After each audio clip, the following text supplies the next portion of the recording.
Good evening friends. আজকে 15 December, এখন বাজে অ্যারাউন্ড বিকেলবেলা 5:30। তো এখন আমি বেসিক্যালি যাচ্ছি বেলঘরিয়া, আমার মাসির বাড়ি। তো ভাবলাম এই সপ্তাহে যেহেতু পুরোটাই উইকে সেরকমভাবে ব্লগ শ্যুট করা হয়নি, তাই আজকে একটা ছোট করে ব্লগ শ্যুট করে নিই। তাই আজকে এখন একটা ছোট্ট ভিডিও শ্যুট করছি।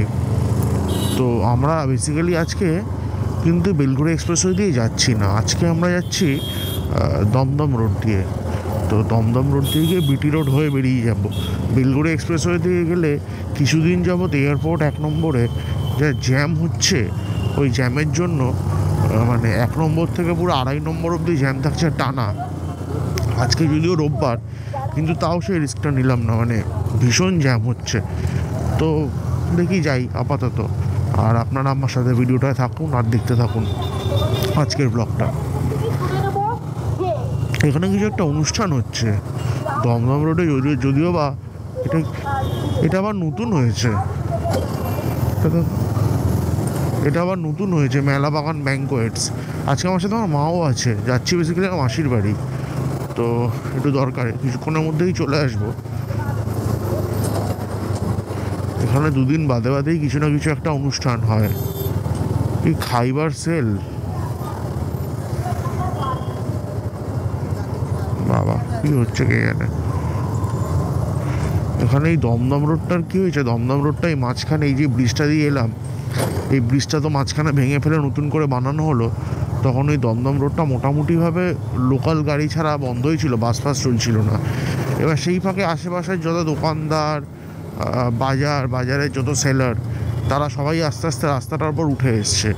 রাস্তাটার উপর উঠে এসে রাস্তাটাকে মোটামুটিভাবে পুরোটাই দখল হয়ে গেছে। তো সেই জন্য আজকাল আমরা দমদম রোডটা বিশেষ একটা ইউজ করি না।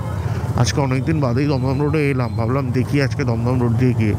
যদিও দমদম রোড দিয়ে গেলেও ডানলপে একটা আবার জ্যাম খাবার চান্স আছে, কারণ ডানলপেও আজকাল খুব জ্যাম হচ্ছে।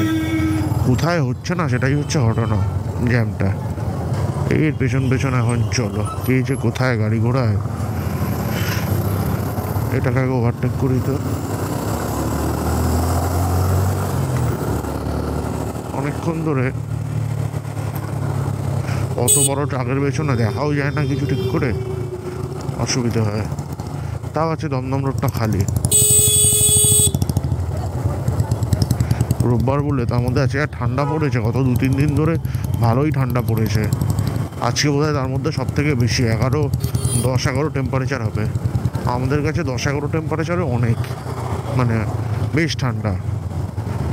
এই শ্রীলেদার্সের ছোটো ভাই পি লেদার্স, মানে কপি করবে একটু ঠিক করে, ক্রিয়েটিভলি কপি করো, কিন্তু এরা এইভাবে কপি করে। চতুর্দিকে শুধু অনুষ্ঠান, এখন মেলা। এই তো মেলার সময় সিজন শুরু হলো।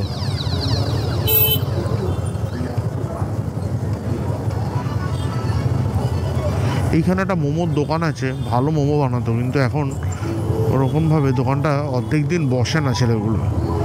তো ব্যাস হয়ে গেল, থাকো দাঁড়িয়ে।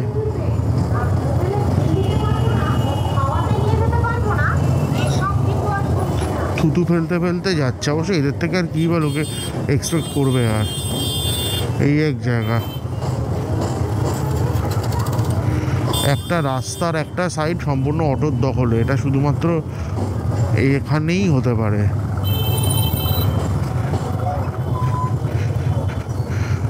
এই অবস্থা রাস্তার, দাঁড়িয়েও আছে সেইভাবে। কোথায় অটোর লাইন চলে এসছে। দেখি এখন ভাবছি সাউথ সিটির ভেতর দিয়ে বেরিয়ে যাব, তাহলে চিড়িয়ামোড়ের ওখানে ওই সিগন্যালটা খেতে হবে না। ওপর দিয়ে দমদমের, ও বাবা রে বাবা, ট্রেন গেল।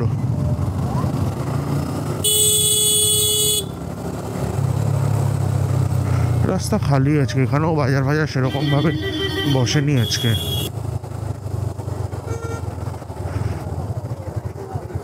সিগন্যালটাই তো বন্ধ।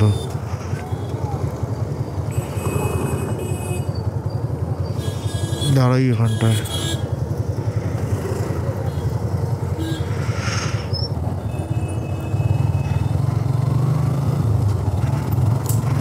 সব জায়গাতেই এই চিকেন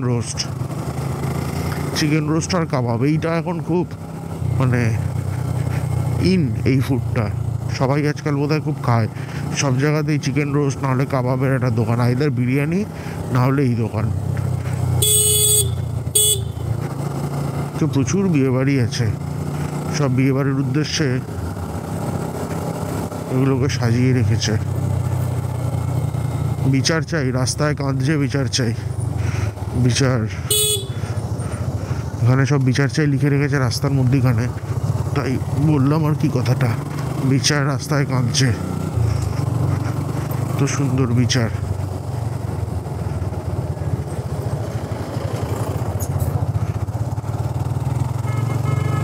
এটা হচ্ছে সিথির মোড়ের ভেতর দিয়ে রাস্তাটা, আমরা সিথির মোড় দিয়ে বেরোবো।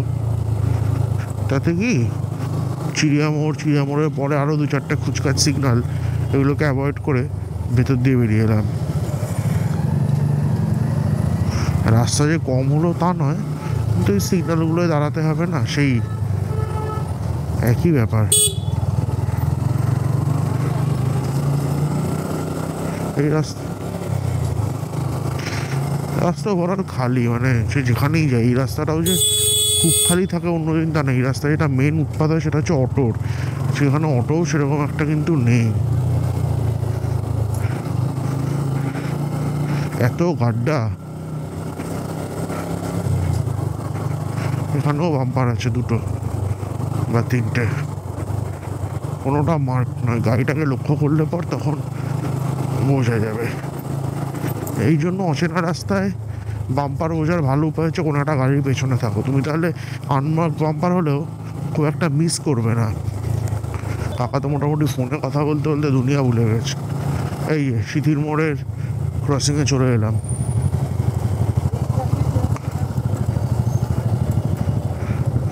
সেই ক্রসিংটা খেতেই হলো আলটিমেটলি, ক্রসিং না খেলে হবে না। জাস্ট আগেটাই গিয়ে দাঁড়াই।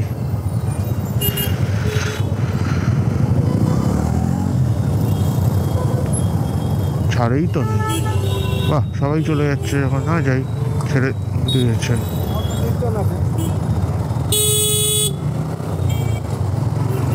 এই বিডি রোডে চলে এলাম। এমনিতে কিন্তু ভালো এলাম, যদিও বিডি রোডও এখন খালিই থাকবে। বিডি রোডেও এখন খুব একটা বেশি ভিড় হবে না, আজকে রাস্তাঘাট এমনিই খালি। এই যে আমার না একটা জিনিস খুব ভালো লাগে, এই যে ওই দেখো, এই যে কলকাতা শহরে যে মার্কারি ভেপার লাইট, এলইডি লাইটে কিন্তু অনেক রকম সমস্যা আছে, মার্কারি ভেপারে সমস্যাটা তুলনামূলকভাবে কম। এলইডি লাইট একটা, তার মধ্যে একটা হচ্ছে এলইডি লাইট যেহেতু সাদা, তো এই যেটা মেন সমস্যা হয়, পাখি গাছের ধারে এলইডি লাইট লাগালে পাখিরা না দিন আর রাতের ডিস্টিংগুইশনটা করতে পারে না, তো যার জন্য ওদের ওখানে খুব সমস্যা হয়, মানে ওর পাখিরা ভাবে যে দিনই হয়ে আছে।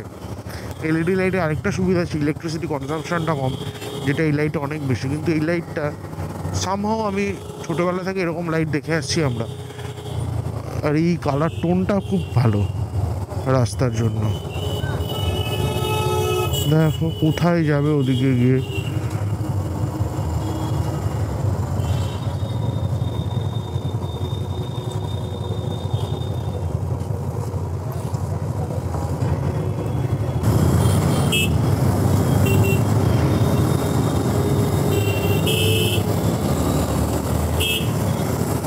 রাস্তা পুরোই খালি,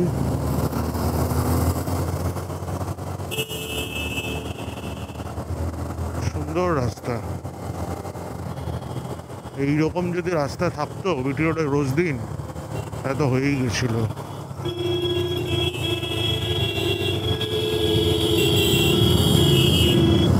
বাবাইরা অন্যদিকে তাকিয়েই দাঁড়িয়ে আছে এখানকার সিগন্যালের লোকজন।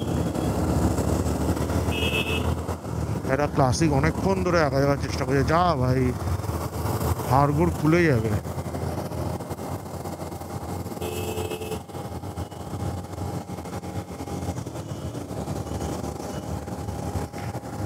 বিটি রোড এরকম লাস্ট কবে খালি পেয়েছি মনে নেই।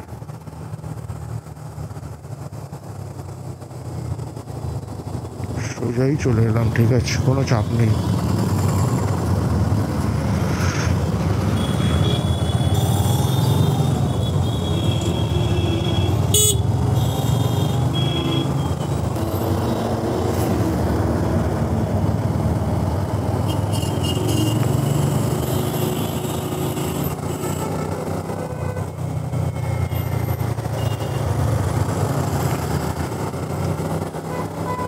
আচ্ছা, এরকম যদি একটা ভিডিও করি যে বিশেষ কোনো কথা না বলে জাস্ট একটা কলকাতার ট্রাফিকের ভিডিও, আমি নিজে বিশেষ কোনো কথা বলবো না, কিন্তু পুরো ভিডিওটাই it will be all about কলকাতার ট্রাফিক। পুরোটা ভালো এসে এইখানটায় হয়ে গেল,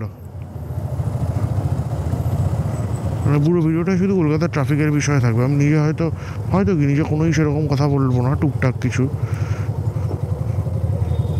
এরকম একটা ভিডিও করলে কেমন হয় এটা আমাকে একটু আমার কমেন্ট বক্সে জানান। যদি সেটা হয় ভালো লাগে আপনাদের, তাহলে ওরকম একটা ভিডিও বানাবো। তবে অনেকেই তো এরকম ভিডিও পছন্দ করে, তাই আর কি।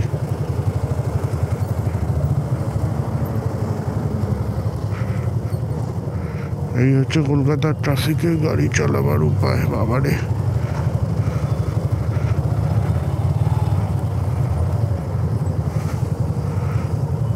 ছেড়ে দিয়েছে,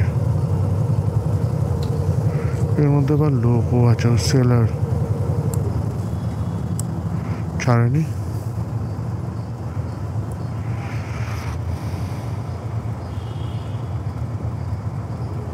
বললাম বোধহয় ছেড়ে দিয়েছে, বোঝা মুশকিল। ছেড়ে দিয়েছে।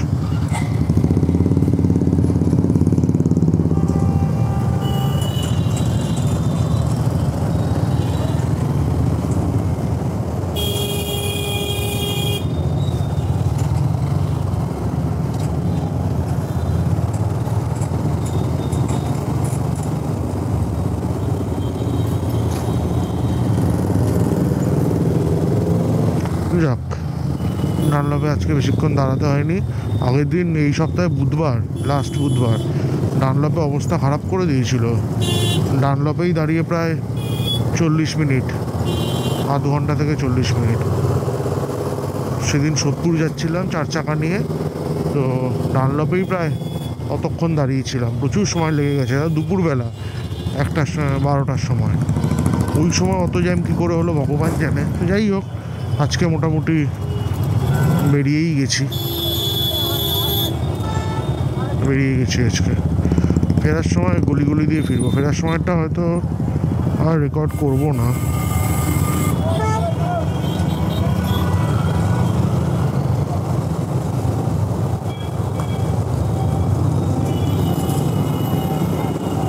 এদিকটা তো পুরো জ্যাম।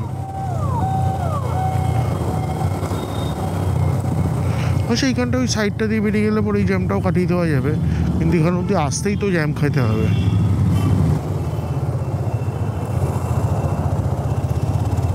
ঢুকবো এবার আমরা ডান দিকে, তার জন্য আস্তে করে ডান দিকের লেনটা নিলাম। তাহলে আর আজকে ঢুকতে পারবো না, মানে এখন ঢুকতে পারবো না, আবার দাঁড়িয়ে থাকতে হবে।